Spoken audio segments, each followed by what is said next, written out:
Jada, I love you. G.I. Jane 2, can't wait to see it. All right? I'm out here. Richard.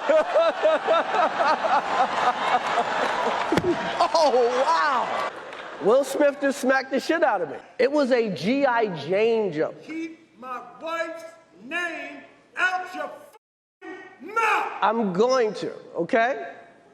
That was a greatest night in the history of television. Okay.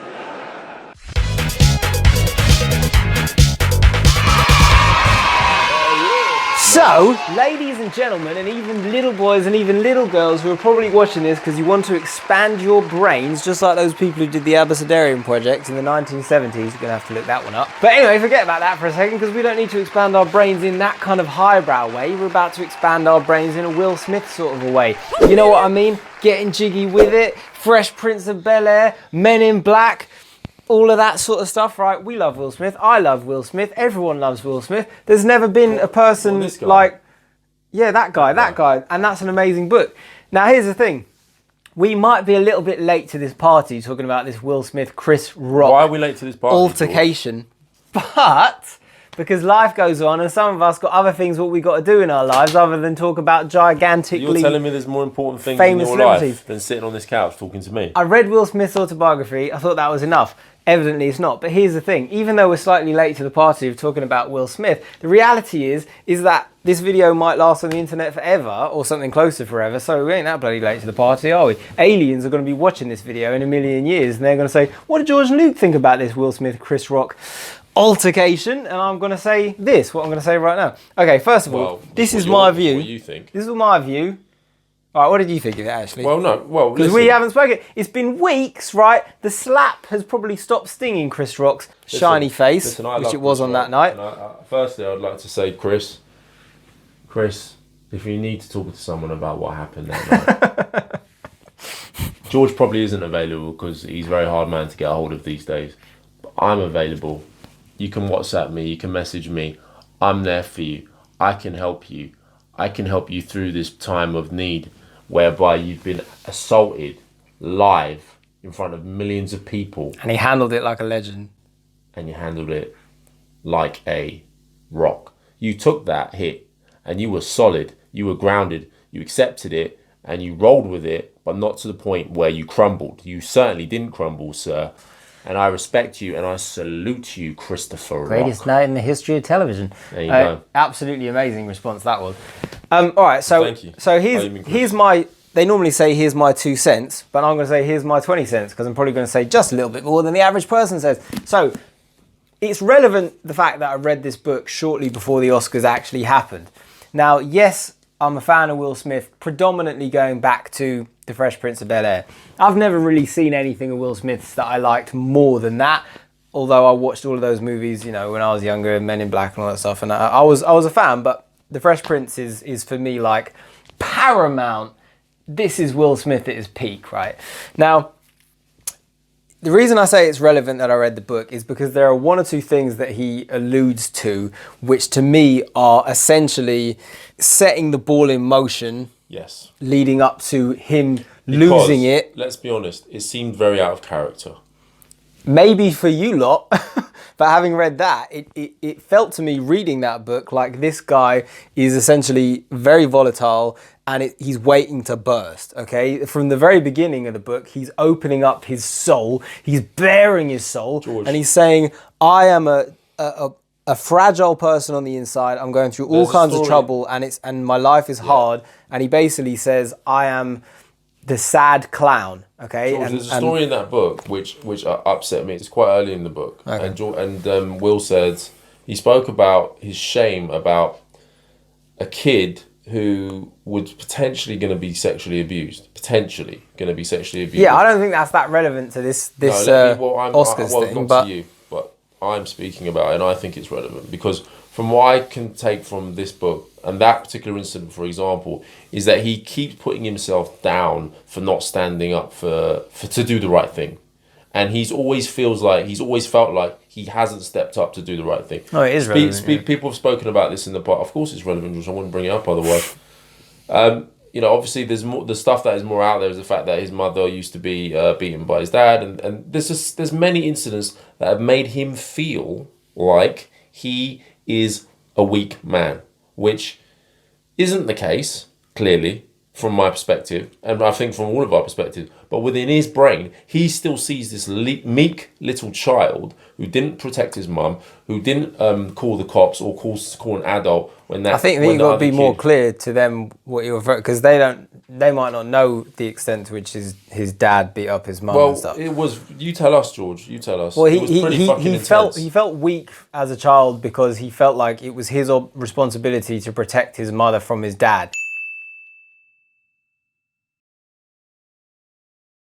He was about 8 years old, and his dad was an extremely, but also George, powerful, fully grown man. And his dad was not a fucking soft man either. Even if his dad, his dad was a grown-ass man, but his dad was also a very strong alpha male character, and very smart, and very successful, and he had all the tools and all the skills that, and weirdly, and obviously not weirdly, Will looked up to his dad because he's still your dad at the end of the day. His dad instilled things in him that that to this day, I'm sure, discipline and things like that, very important, powerful. His dad was phenomenal. Like, what his dad achieved, especially when he achieved it at a time when there was a lot of oppression against black people in America and Philadelphia. His dad basically was like, yeah, forget all that. I'm going to rise to the top anyway. And he did it. So his dad was he was a hero to a lot of people, as well as Will and the rest of the family. But disciplined man. He was also very aggressive and violent towards Will's mother, and violent towards, and he liked to drink, the kids at times. And when he drank, he could get a bit violent. Sure,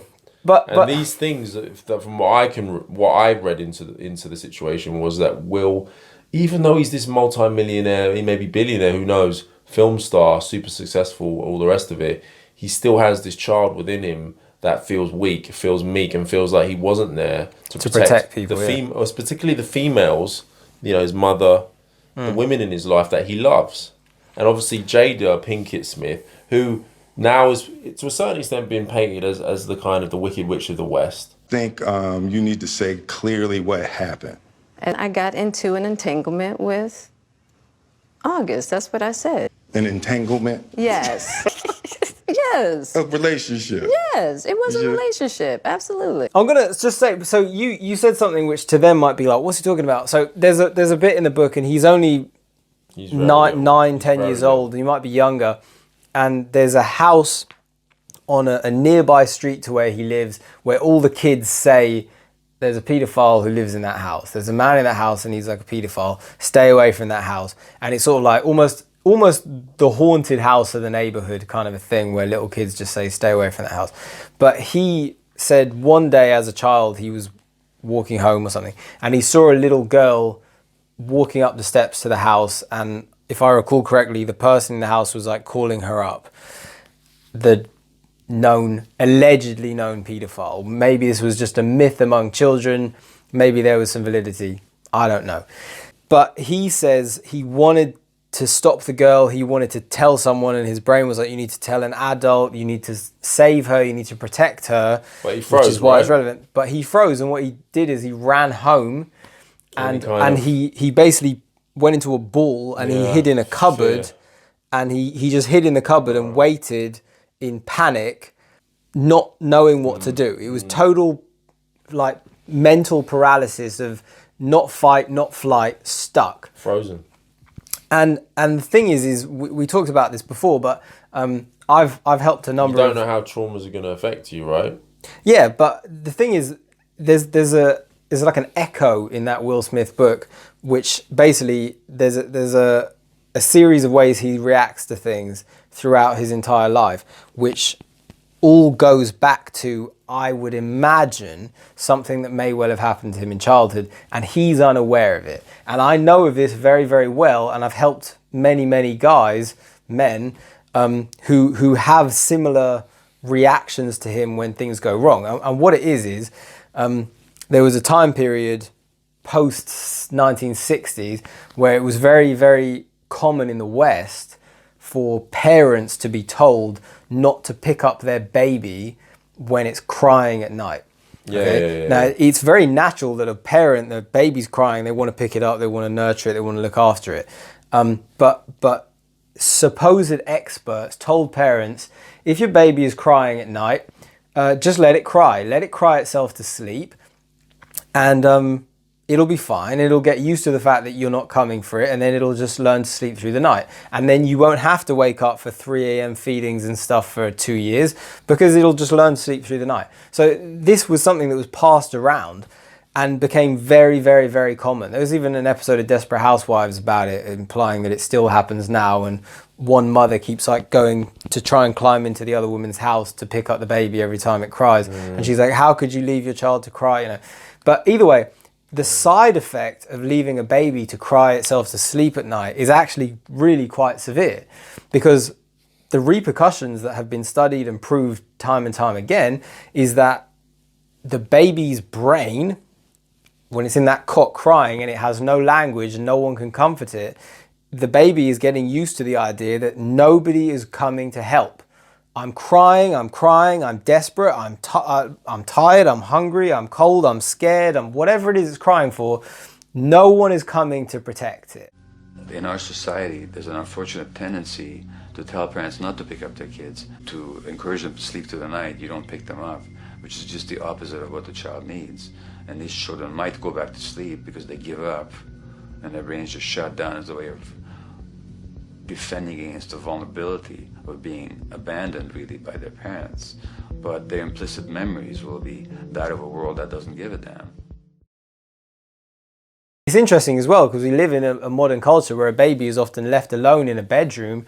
Not a natural thing. You know, humans, there's strength in numbers. People would have evolved in tribes, looked after each other. There'd be people all over. There's probably a mother holding the baby as it sleeps, keeping it safe because she's worried about outside dangers. Okay, now it's like just leave it in a bedroom. So the baby's like, no one's around, there's no human beings, and a baby doesn't know anything. So a baby's thinking like, they might never come back. You know, the people looking after me are gone, and if I cry, they should come back, but they might never come back. It's again been studied that when a baby sees its parent leave the room, a young baby doesn't know if the parent still exists. The moment they walk out of the room, the baby has to learn that they still exist, because initially it will think maybe they're gone forever. If I can't see them, they no longer exist. So these are all things that they have to learn. But the problem is that if you leave a baby to cry itself to sleep at night, it means carrying on into adulthood, you've taught the child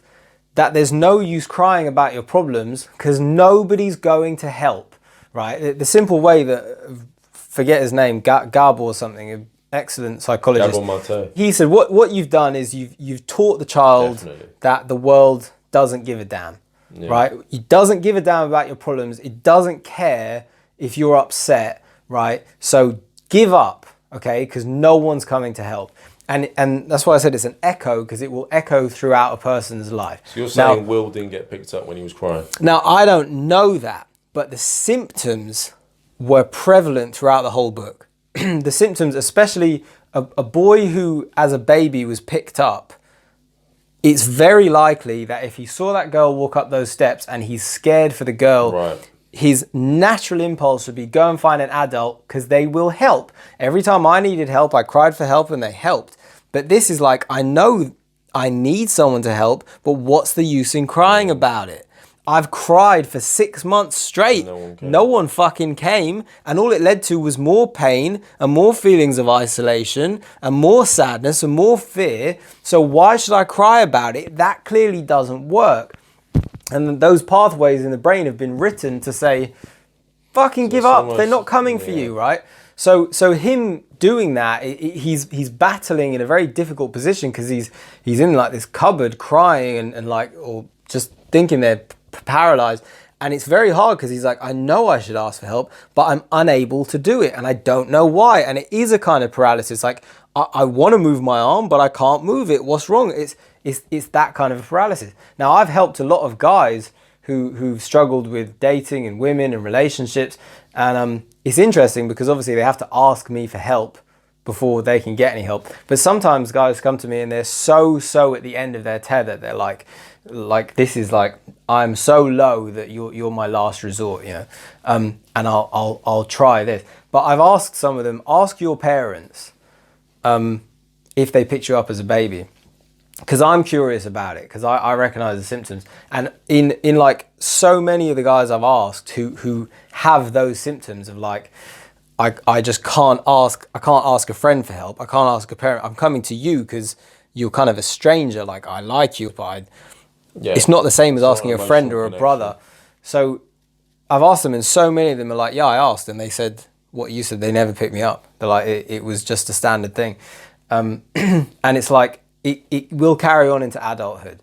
And unfortunately, it can have other side effects as well. One of them being that you feel like, let's say you're in a relationship, you feel like, let's say she says she loves you, then you say goodnight, she goes to her place, you go to your place, there's a very, very strong feeling that, oh, the relationship's over.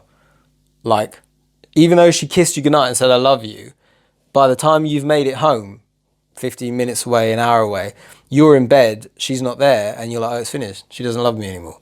Because that's what happened to you right throughout childhood, is like, they kissed me goodnight, and then they were gone. And I cried out for help, and they were gone. So the feeling of like, well, I could text her is like, why? I'll be honest with you. I don't have, listen, guys, I don't have kids, but you know, if you want to potentially be in that lottery, you know, give us a call. But anyway, with that said, if I was to have a child and my baby was to be like crying in desperation, I feel like I'd have to go and help my kid. Like, yeah, you think that, but the thing is when you are faced with so-called professionals, you'll get very intelligent. You'll even get the doctors themselves going, well, we've studied it, right, and we're intelligent and we love our children. And we just leave them. We just leave them because we go, this is the new thing. This is the new wave. They'll be strong. They'll get a thick skin. They'll sleep through the night. We'll sleep through the night. Everything will be fine. People were very, very easily coerced and always have been. Yeah. Human beings are fucking, they're sheep. But when the authority figure tells you something, you tend to listen. Yeah, they tell you to put something. How hard was it to get everyone to not go outside during COVID and lockdown? Your superiors went, oh, there's a very scary virus. Lock your doors, don't go outside, right? Don't go to work. And people do it because the authority figure said it's good for you, right? We don't know. We're not the experts. They're the experts. They tell us to do it. We do it. That's the same thing. So it's like, oh, I don't know what's good for the baby. I want to be a good parent. Okay, I want to hold them. They tell me it's wrong. So I want to do what's best for my child. So it was hugely a successful thing in terms of it spreading. And I don't know if it happened to Will Smith, but when I read that bit, I was like, oh, that happened to Will Smith. And as it carried on throughout his life, it was like, yeah, he's completely unable to ask for help in like any situation. Let's just play that might be the case, right? Do you think that could also play into the fact that when his mum was being beaten up by his dad, he also felt like there was nothing I can do. Yeah, completely. Yeah. He's desperate to intervene, and what he starts to do is he starts to become the funny guy. So he's like, the only thing he could think to do to sort of assuage the situation is if I start cracking jokes, dad starts laughing, and then the violence diminishes. Sure. And so that became his way out. And that's one of the things that launched him into becoming Will Smith is if I'm an entertainer, if I get everyone here having fun and laughing and I become the life of the party and the party picks up and people are dancing and singing along to my rap tunes and stuff, then it's like people are having a good time. So it never gets to that bad and scary place.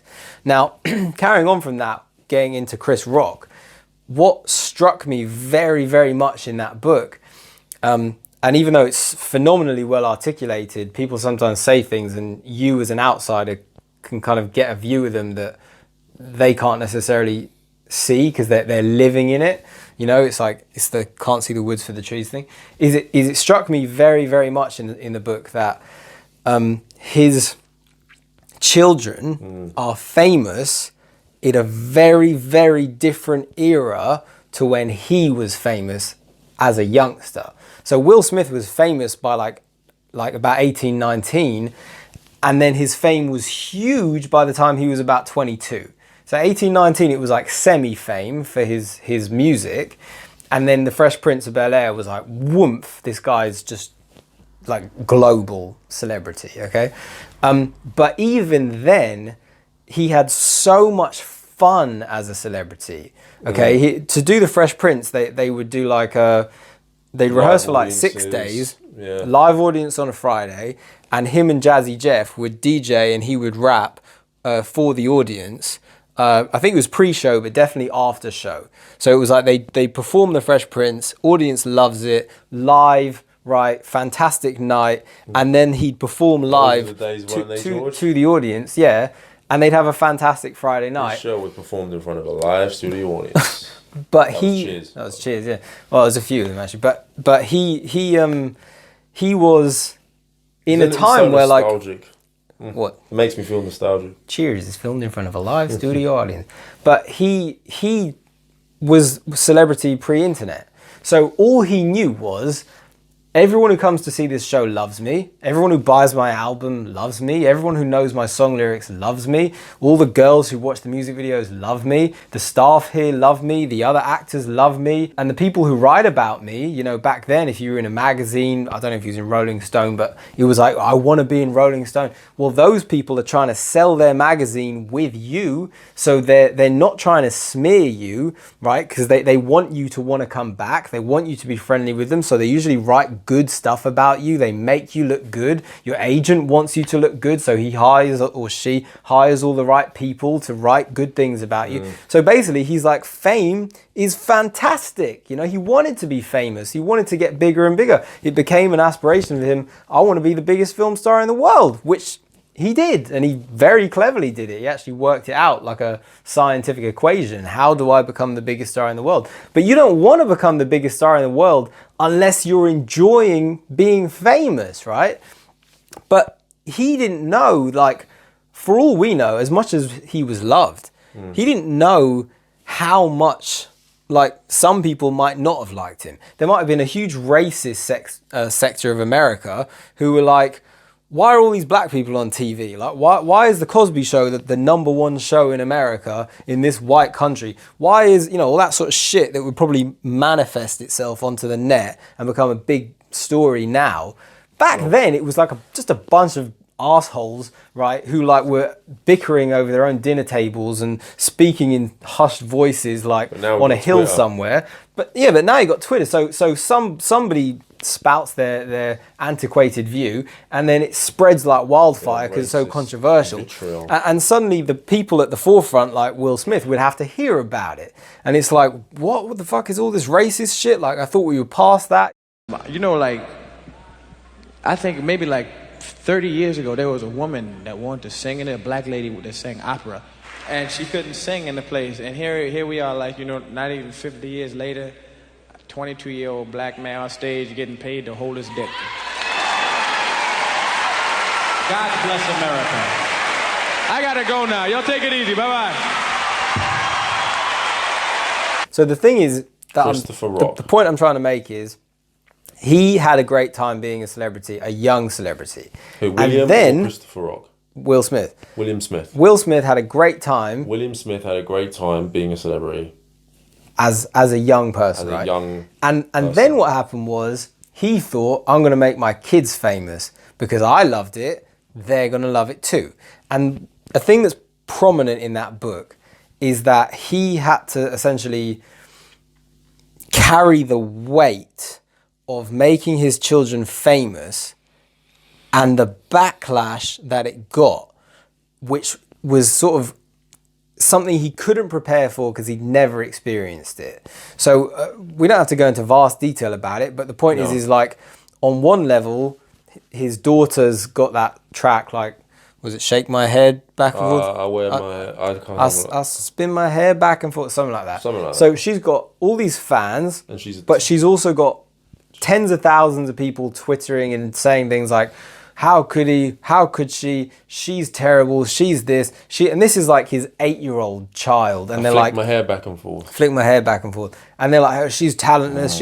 And he's like, these are the kinds of comments he never had to deal with when he was young. They might be there, but he would never have heard them. Exactly, yeah. And do you remember? Sorry, I need to butt in now. Because do you remember when we were kids in England, right? There was this show, right? And it was called, I can't remember what it was called. That wasn't the name of it. But it had this woman on it, right? She had short hair. She used to do that show. She used to say, Oh, you are the weakest link. Goodbye.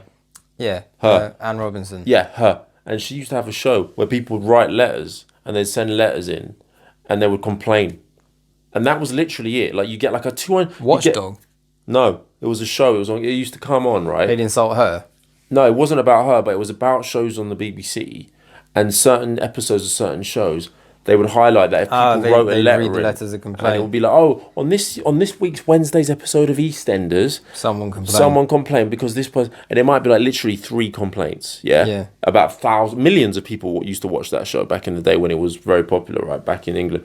Point being, it was such a small thing where people would complain, but you'd never really know about it. It wasn't really that big of a deal. But as you said now, George, we've got the tweeter in now. We've got the tweeter in and the DM in and the holler in.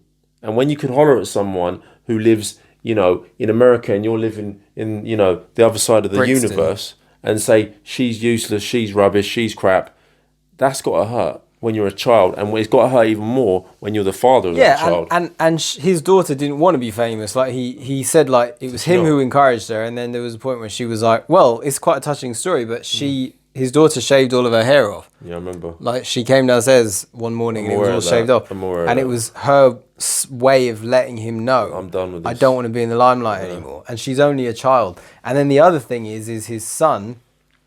His son was liked very much in The Pursuit of Happiness, and then he did a film with his son directed by M. Night Shyamalan. Was that the one when they're in space? Yeah, which Will is thinking.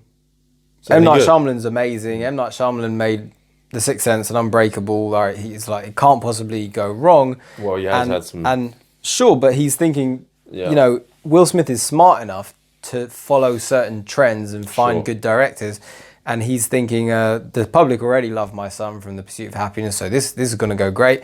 And it's a great opportunity to act with my son, and it's a great opportunity to push his celebrity. Karate Kid as well, even though it was about Kung Fu, but it was still called Karate Kid, which makes no sense to me whatsoever. But his son got a huge backlash. And Will, again, was like... It's my fault. It's my fault. And the problem is I mean, this is a kind of a complex thing, but you can simplify it. There's a really excellent quote I read, and I've said it to you before, by a guy called Rollo Tomasi, who writes about male and female psychology and stuff. And his quote was, happiness is not about controlling others, but the degree to which you control the course of your own life and your own life choices. Okay? And I'm going to say it again because it's very powerful and it frequently comes back to me. But happiness is not about controlling others, but the degree to which you control the course of your own life and your own life choices. Now, the fundamental thing there is control, okay? And if you think about your own life, you will probably find that there are some, when you think of a really good day that you've had, it's probably a day when you felt in control of things. Things just seem to go your way, right? And a bad day is often when nothing goes your way, nothing works, the bus doesn't come, the car doesn't start. All it's like, nothing, I'm trying to do it, nothing's working, right? When you're trying to use your phone and you're swiping and it's crashing on you, it's like, because it's not responding and you can't control it, you want to throw your damn phone at the floor, right? So it's like, it can drive you crazy that you can't control these things that you want to be able to control. But it's ultimately like the course of your own life. Now, the problem with being a celebrity now, especially of his stature, is he's thinking, or feeling, I should say, how can he possibly control tens of millions of people who are insulting his children, who are thousands who might even be sending his children death threats, right? An immeasurable number of people sending this terribly negative energy and words towards his family. It's completely uncontrollable. Okay. Point being is actually, if you take that quote and look at it as a kind of like a principle of finding happiness, it's impossible to be happy. It's like you can't possibly be happy if you're worrying that all these millions of faceless people I don't know might be hating my family, threatening my kids, and maybe want to do something to them, right? Like, you can't be happy because you've completely relinquished all control. And so it would be playing on his mind relentlessly. And it's like, what have I done? How did this happen? And this isn't what I got in this business for. This isn't what I wanted them to be famous for. I wanted them to be happy, just like I used to be. But the world changed without him kind of realizing how significantly it changed. And then what happened is, you got the whole Jada Pinkett red table thing, which was probably his and her way of thinking like, well, people keep writing shit about us, so let's just address it head on. Address it head on. And that was a fucking huge mistake, right?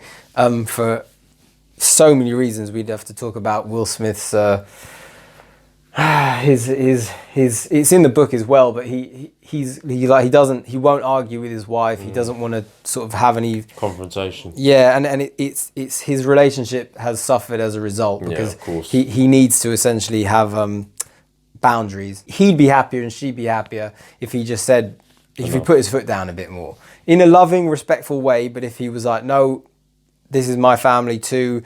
You're my wife, so I have boundaries. I have things you have to respect. But he's like too nice to the point where his niceness means she doesn't respect him in many ways, and he suffers. Like, she can't quite see that he works hard to be nice, that he makes vast emotional sacrifices to be nice. She just thinks it's a weakness. Well, it's probably not a weakness. He could shout and yell, but he doesn't want to. But it would have benefited him if he just had.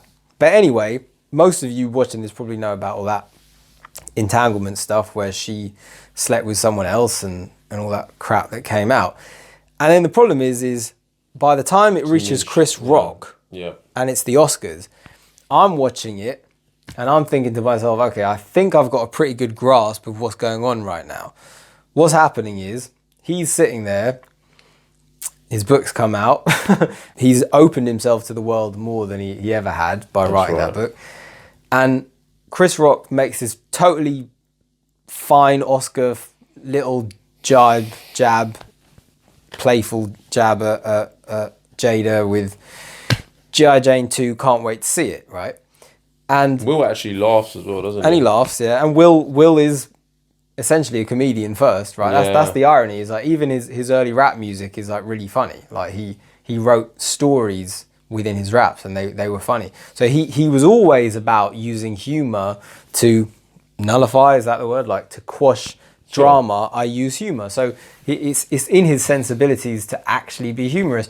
But he sees Jada roll her eyes, and what I'm thinking when this moment happens is he's thinking, okay, how big is this going to get? The last time Jada said any old shit or things were addressed at Jada, the whole fucking world seems to be making memes and videos, and they're making fun of my wife, and they're making fun of me, and they're making fun of my family, and they're making fun of my children, and it's uncontrollable, right? And happiness is the degree to which you control the course of your own life. And he's like, how do I protect them? How do I stop those memes and those videos and videos like we're making right now? How do I stop this from happening?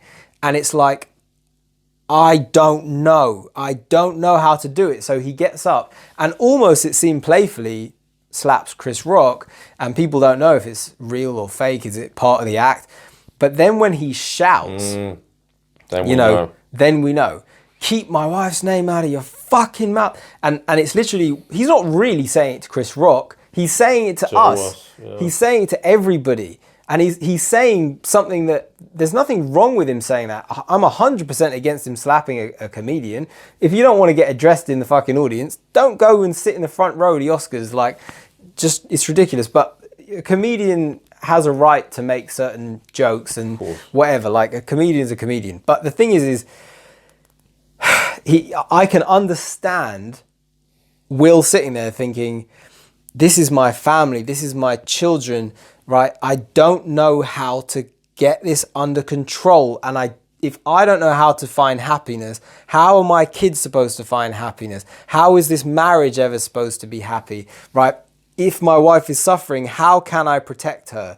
And even though he did it wrong, right? he never should have let it get to like that red table. He should have addressed it ahead of time, ahead of the cameras. I mean, we deal with our family business privately, right? There's a reason, I think it's an English saying, don't air your dirty laundry in public, or couples shouldn't air their dirty laundry in public. Well, that's all that reality TV and modern stuff seems to do. But that stuff around that table should have been a private chat. Okay, it shouldn't have been for us to see. And it was so obvious that Jada was like trying to make it all like, oh, I'm fine, I didn't cheat. It was, you know, I mean, I shouldn't be here insulting, but it was like clearly manufactured to try to make her look good. And in reality, it just made her look bad, and it just made him look like he was in pain. Yeah. Like, man, this fucking poor guy is suffering, trying to be a super nice guy, which we all know he is, and he's getting his ass handed to him as a result of being so nice and not speaking up about it. So amiable. Yeah, but I mean, that was real agony on his face there. But anyway, it literally is just like the straw that broke the camel's back, right? Yeah, This is a guy who's shook up and about to explode. Neo Tokyo is about to explode, and in that moment, he just kind of lost it. But the weird thing is that he didn't lose it like he snapped completely. He lost it in a way where I reckon on some level he saw all those people writing about him saying when him and Jada had that table nonsense, they were saying he doesn't have any backbone. Sure. Why isn't he telling her off? His wife cheated on him. Thing. Well, I think he thought, I'm going to show these fucking people I have got backbone. I can be strong. I can protect my family, right? Except the problem is this. He fucking did it to Chris Rock. He was supposed to do it to his wife. Yeah. Like, now I'm not saying he should have turned to her and be like, what are you rolling your eyes for, motherfucker? Like, he didn't have to do that. No. But behind closed doors, he could have been like, how dare you tarnish our family like that? How dare you cheat on me in a way that will be better for that will protect your family? Oh, I just want to say, when he gave the acceptance speech, it did corroborate for when he won the Oscar and he was crying, what I was saying, because it was all about, I have an obligation to protect. And it was like quite clear that lack of control. I don't know how to protect these people, but I want to. And it was just like, it wasn't a surprise that that's led to. He had good intentions, but he was aiming it in the wrong direction. And it seems like his wife basically runs the house. Yeah. And he does what he's told. No, that's true. But the thing is I have to side with Will a little bit in terms of how does he control it? Like, how can he protect his family?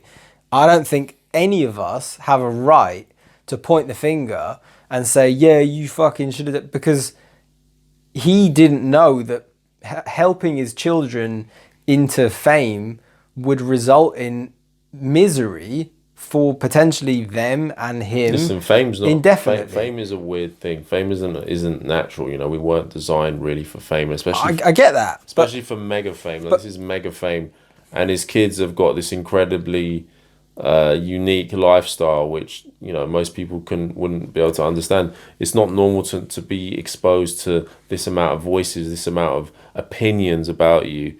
And obviously Will's grown up where he wasn't famous until he became famous, so he's experienced both. No, but he hasn't experienced both, because Will was the biggest movie star in the world. He wasn't famous, right? When he was a kid. I know, but he hasn't experienced modern fame. Sure. So by the time he was the biggest movie star in the world, right, Will systematically worked out how to become the biggest star. And by the time we're talking like I Am Legend is out, and everything is like got the, I think I Am Legend is fucking trash, having read the book.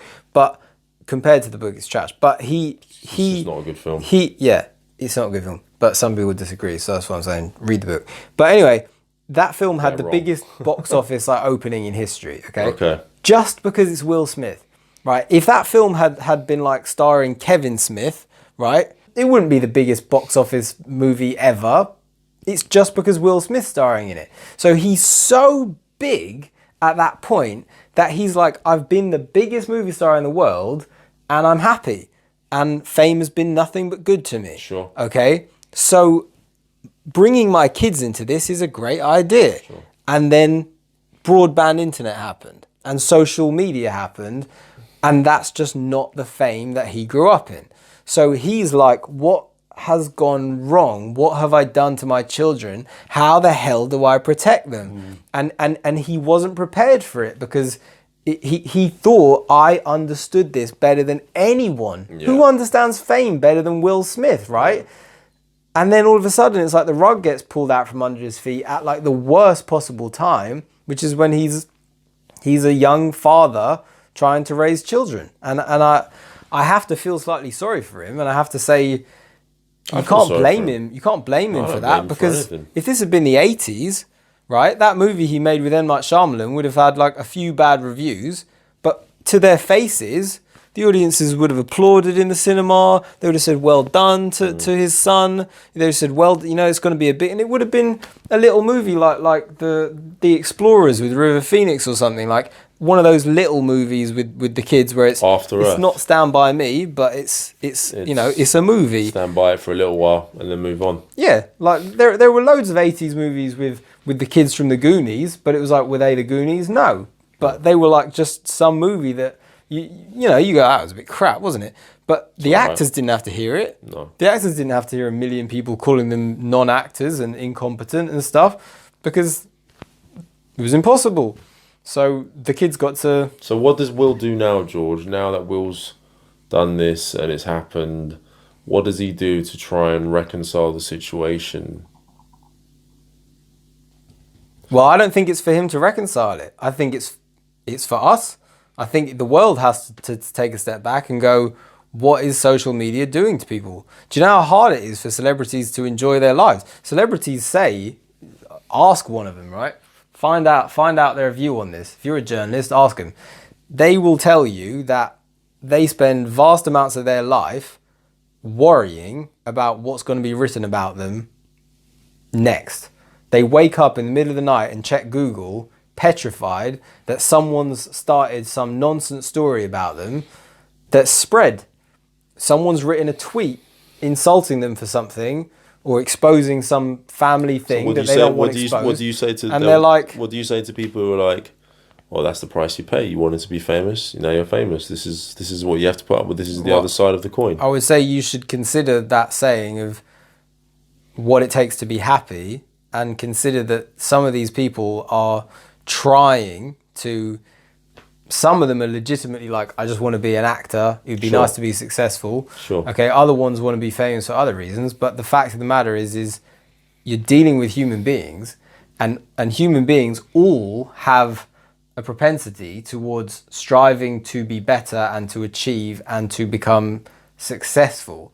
And often it's essentially the allure of the moth to the flame, right?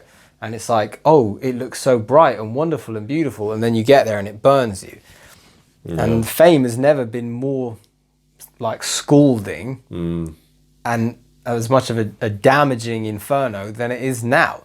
So I think it's up to us to consider the fragility of, they are a human being just like you are a human being. Try to imagine how difficult it would be trying to deal with that. Imagine literally like if somebody threatened your child and you don't know who they are, and you're like, can my kid go to school today or tomorrow or next week? Can they go outside? Who are these faceless people saying these terrible things? Sure. How the hell do you live with it? And you're thinking all I wanted to do was make a movie. It's not like Will Smith needed any money. He didn't bring his kids into celebrity because he's like, yeah, we need to make some money, right? You can't say it's the Michael Jackson story of the dad wanting to make his kids famous and then he'd make money off his kids, which some people say is, yeah, he just wanted to make a lot of money.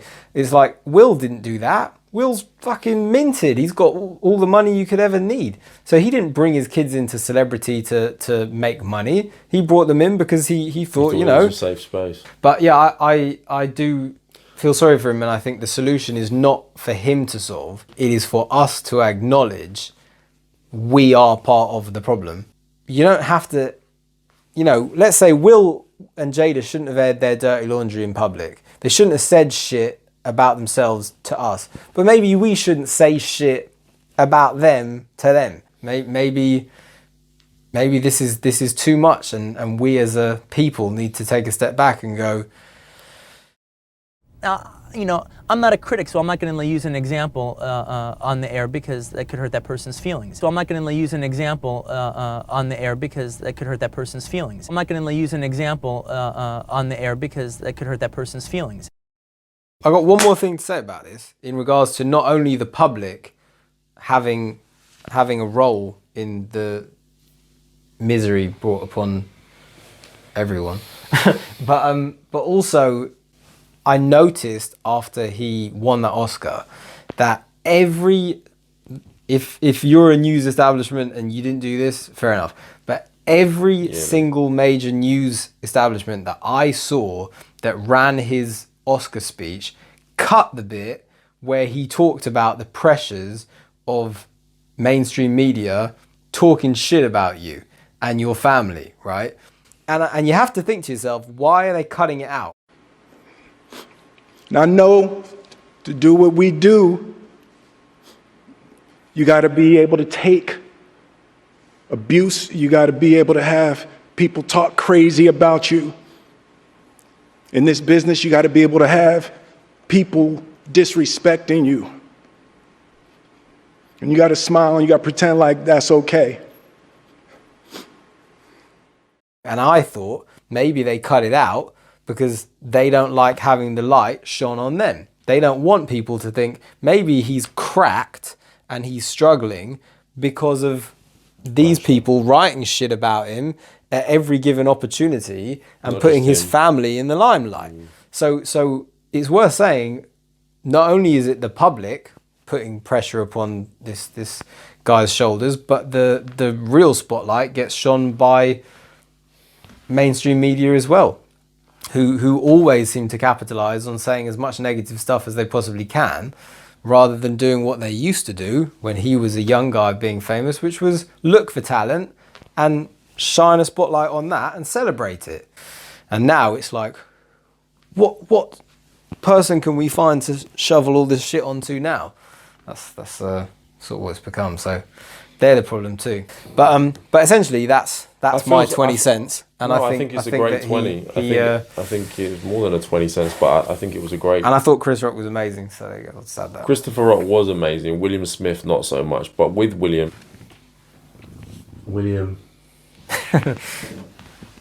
I'm here for you also. If you want to get in touch with me, with George, if he's available, he's probably not available, to be honest.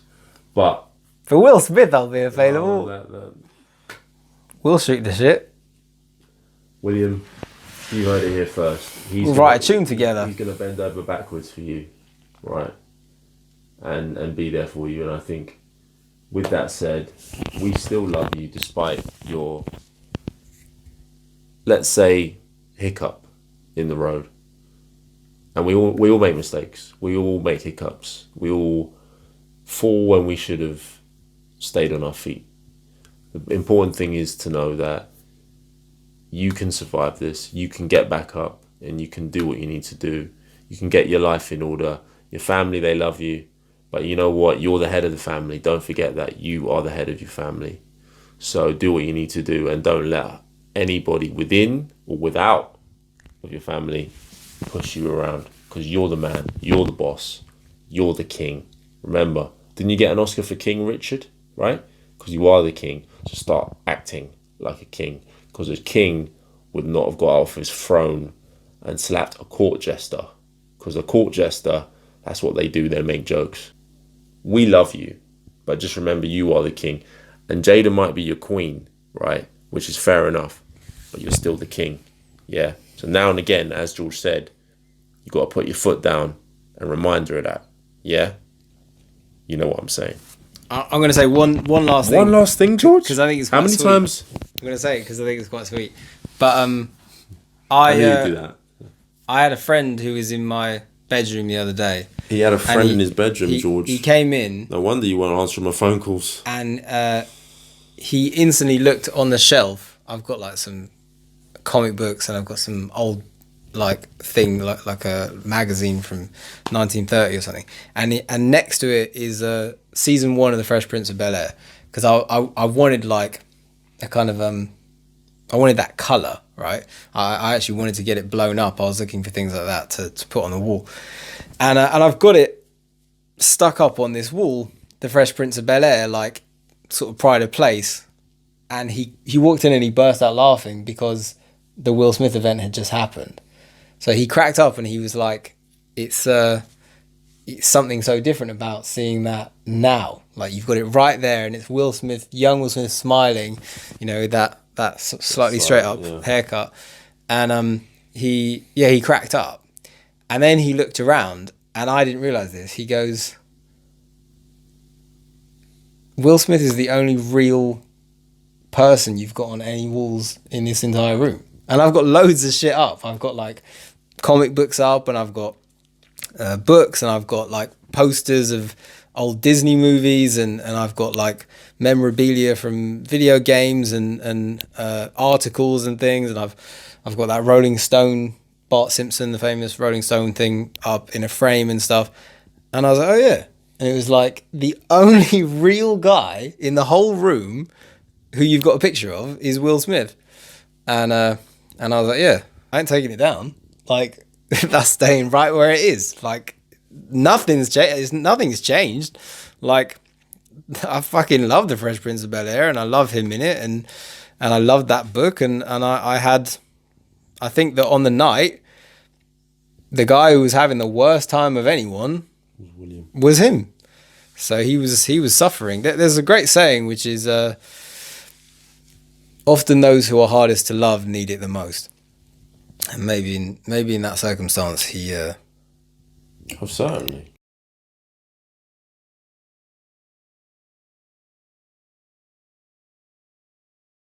There's not many people that do what he does. Molly Mall, Teddy Riley, and Herbie Lovebug. But other than that, there's not many around. They can take that box and make it sound like anything that you could possibly want. Now here's the rhyme that sums it up. Jeff is diggy diggy dig. Don't bet you DJs out there keep open. His beatboxes will get broken, but you might as well just keep open. The Cuban can't be sick. Diggy can you mistaken? On records he is mistaken. Come on man, you can make it. Really winning musicians, his beatboxes are kicking, and all my rhymes are his hitting. The albums out, so go get it. There ain't no way, Mr. Zion. We keep the parties right. Got the crowd hip hopping when Jeff is on the beatbox.